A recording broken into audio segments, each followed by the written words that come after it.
આજે આપણે રંગ છે રવાભાઈની.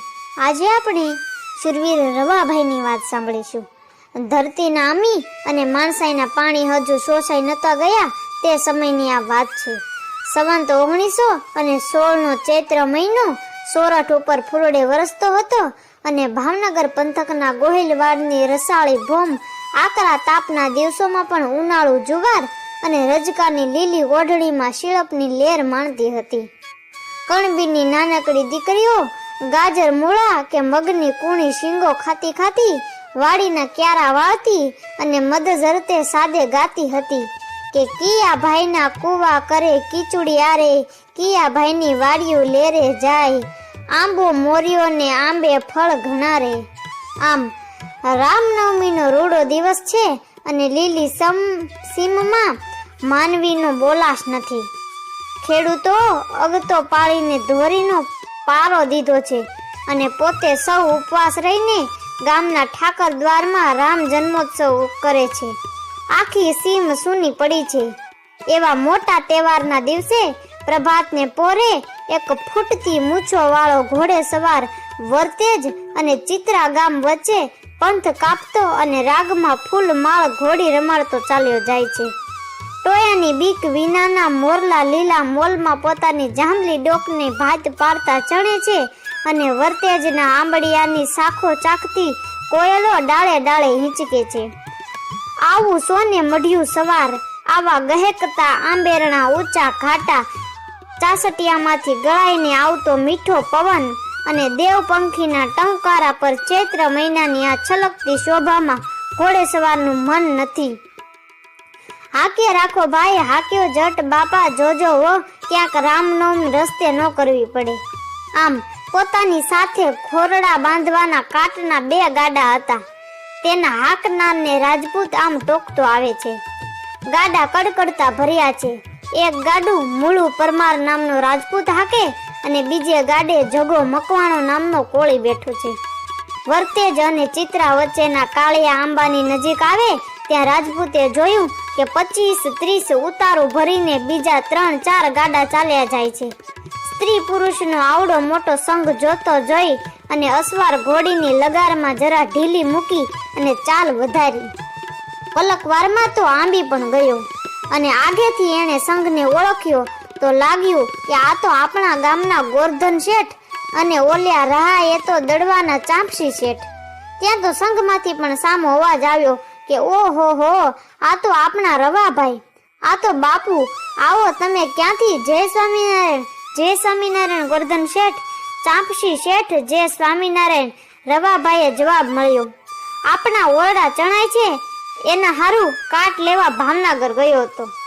ઠીક થયું, ઠીક, 2-3 શેઠિયા બોલ્યા, અમે સૌ ભાવનગર કારજ ઉપર ગયા હતા, ત્યાંથી આજ ઘેરે જઈએ છીએ. સાથે 5-7 હજારનું જોખમ છે. સારું થયું કે તમારો ઘર સુધીનો સંગાત થયો. હા ભલે, જો એમ જ હોય તો આપણે સૌ સાથે ચાલશું, પરંતુ મારે હવે હોશિયારી રાખવી પડશે. આમ કહી રવાભાઈએ પોતાના કાટના ગાડા આગળ કર્યા, વચમાં વાણેના ગાડા રાખ્યા અને પોતે ઘોડે સવાર થઈ અને પાછળ ચાલ્યા.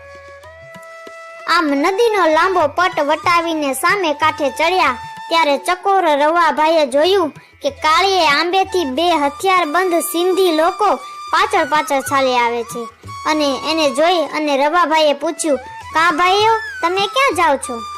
સિંધીઓ બોલ્યા, આ સરહદનો અમારો ઝુંબો છે.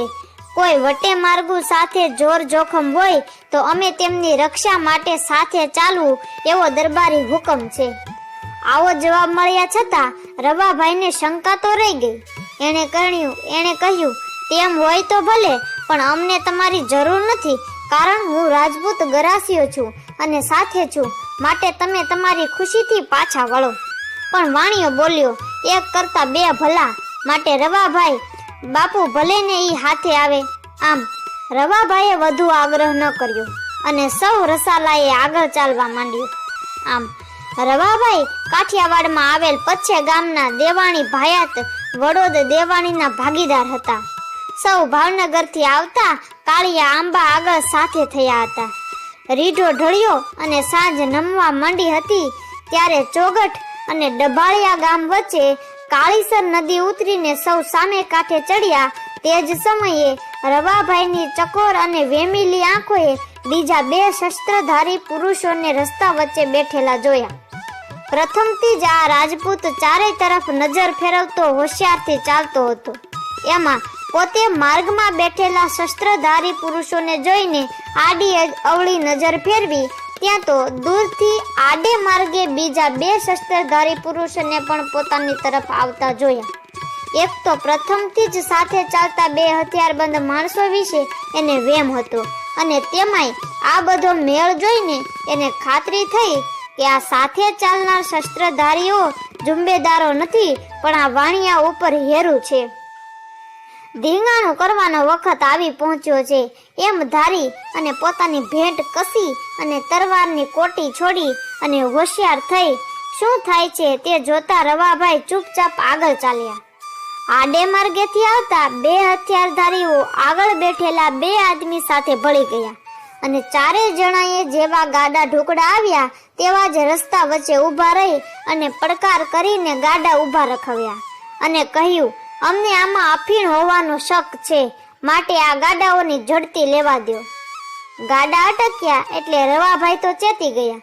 પોતે ઘોડી ઉપરથી ઉતરી પોતાના બંને ગાડાવાળાને સાથે લઈને આગળ આવ્યા અને ઝડતીને બહાને ગાડા અટકાવ્યાનું જાણી આગળ ઉભેલા શસ્ત્રધારીઓને નાર માસથી કહ્યું, ભાઈઓ, આગળના ગામે દરબારી પટેલની રૂબરૂ તમે ખુશીથી તપાસ કરજો, પરંતુ આમ વગડામાં અંતરિયાળ જડતી ન હોય, માટે કોરે ખસો અને ગાડા હાલવા દો.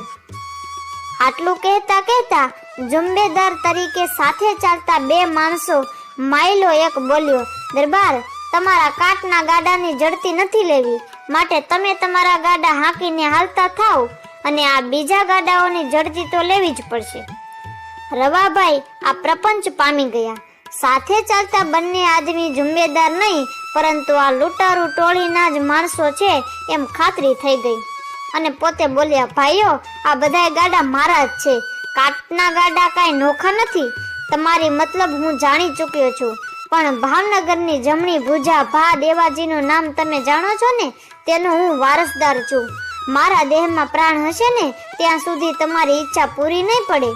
મારા કુળની ખાનદાની અને શૂરવીરતાની શાખ ઉપર આ સૌએ મારો સાથ કર્યો છે, એટલા માટે મારે તો અહીં ખપી ગયેલ છૂટકો છે. માટે હજી હું હાથ જોડીને કહું છું કે ભાઈઓ, જાળવો અને અમને જવા દો. આજે રામનવમી છે, મારા મોંમાં નકરોડો ઉપવાસ છે, નાહક મારા જીવને ફલસે થશે, માટે કોરે ખસી જાઓ.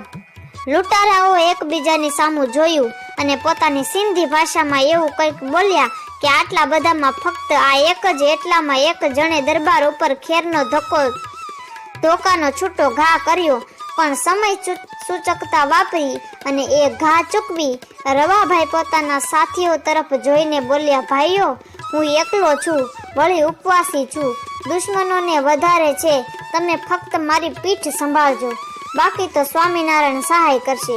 આટલું બોલી અને રવાભાઈએ તલવાર ખેંચી અને વાણિયા તો સૌ બીકથી દૂર ખસી ગયા. સાથેના રાજપૂતોમાંથી રાજપૂતાઈની રજ ઉડી ગઈ, પણ જગો કોળી હાથમાં મોટું આડું લઈ અને દુશ્મનના ઘા ઝીલવા રવાભાઈની પીઠ પાછળ આવીને ઊભો છે. આ બધું એક પળમાં બની ગયું કે ધોકાનો ઘા ખાલી જવાથી લૂંટારાઓ વધારે ખીજાય અને રવાભાઈ હજી તૈયારીમાં હતા. ત્યાં તો દુશ્મનોમાંથી એક જોરથી રવાભાઈ ઉપર તલવારનો ઘા કર્યો, અને રવાભાઈ જરા પાછળ હટીને ઘા ચૂકવવા ગયા ત્યાં તો હાથના જમણા કાંડા ઉપર બીજો સખત ઘા પડ્યો. એક તો પોતાનો નકોરડો ઉપાસ હતો અને તેમાંય પાછા હટતા ઠેસ આવી અને ઉપરથી ઘા પડ્યો એટલે રાજપૂતનું શરીર લથડ્યું, અને લથડતા શરીર ઉપર દુશ્મનોએ તરત જ લાગ જોઈ અને બીજો ઘા કર્યો. પરંતુ ઘણી ચપળતાથી એ ઘા ચૂકવી પડતા રવાભાઈએ જોરથી તરવારનો લેખણ વઢ ઘા કરી અને એકને જમીન દોસ્ત કર્યો અને પોતે પાછા ઊભા થઈ ગયા. એટલામાં બીજા દુશ્મનોને માથા ઉપર તરવારનો ઘા કર્યો તે પોતાના માથામાં વાગ્યો, પરંતુ તરવારના એક જ ઘાથી એ દુશ્મનને તો પોતે ઠાર કર્યો. આમ એક ઠાર થયો અને એક સખત જોખમાયો. એટલે બાકીના દુશ્મનો નાહિંમત થઈ અને બંનેને લાશો ઉપાડી અને જીવ લઈ અને ભાગી ગયા. રવાભાઈની પીઠના કેટલાક ઘાતો જગા કોળીએ આડા ઉપર ઝીલી લીધા હતા, તોય વાસામાં તથા હાથમાં એમ 2-3 ઘા, એના માથામાં એક સખત ઘા લાગેલો. છતાં રણે ચડેલો રાજપૂત હાથમાં ખુલ્લી તરવારે દુશ્મનોની પાછળ દોડ્યો. ત્યાં તો વાણિયાઓ અને વગેરેએ દોડી અને દરબારને પકડી લીધા. કેટલાય વારે માંડ શૂરવીરતાનો ઉભારો શાંત થયો. ત્યારે જ માથાના ઘા વાગ્યાની ખબર પડી રવાભાઈને. રવાભાઈ સ્વામિનારાયણના પાકા ભગત હતા, એટલે પોતે જાણ્યું કે હું હમણાં જ બેભાન થઈ જઈશ. એટલે તરત જ સૌને કહી દીધું કે મારા પ્રાણ જાય તો ભલે, પણ મારા ભાઈઓ દવા તરીકે દારૂ પાય તો પાવા દેશો નહીં. આમ બધા ઘા ઠળ્યા એટલે રવાભાઈ બેશુદ્ધ થવા લાગ્યા. એક ગાડું ખાલી કરાવી રવાભાઈને ગાડામાં લઈ સૌ ધીમે ધીમે ઘર તરફ રવાના થયા. મોડી રાત્રે સૌ વડોદ આવી પહોંચ્યા. રવાભાઈની માતાને દીકરો ઘવાયાની ખબર પડી. માતાને મોઢામાંથી દુઃખનો એક ચુકારો ન કાઢ્યો, પણ એણે તો એટલું જ કહ્યું કે મારા દીકરાને ગમે તે થાય, પણ મારી વસ્તીના જાનમાલનું રક્ષણ થયું એટલે મારો રવોભા જીવતો જ છે એમ જ હું સમજું, અને મારી તો આજ રામનોમ સુધરી. આ શૂરવીરતાના સમાચાર તરત જ ભાવનગર મહારાજ જસવંતસિંહને મળી ગયા. તેમણે ખાસ વડોદ કહેવરાવ્યું કે રવાભાઈ સાજા થાય અને માથે પાણી નાખો ત્યારે અમને ખબર આપજો. 2 માસ પડદે રહ્યા પછી રવાભાઈને માથે પાણી નાખવામાં આવ્યું.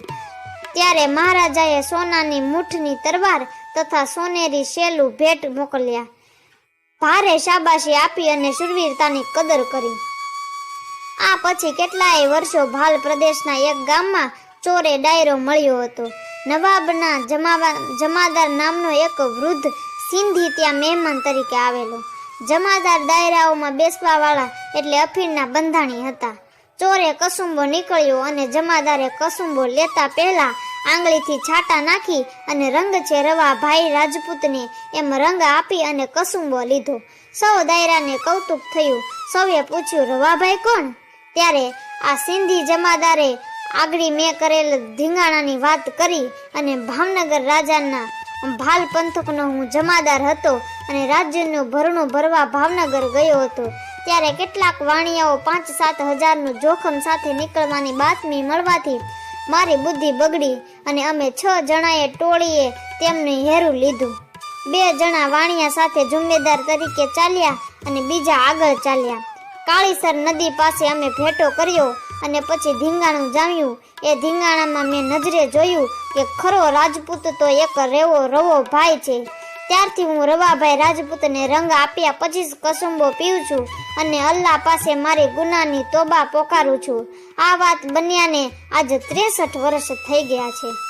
ધન્ય છે આપણી આ ધીંગી ધરાને, જે આવા અનેક જતીઓ સતીઓ સંતો અને શુરાએ જન્મ લીધા છે.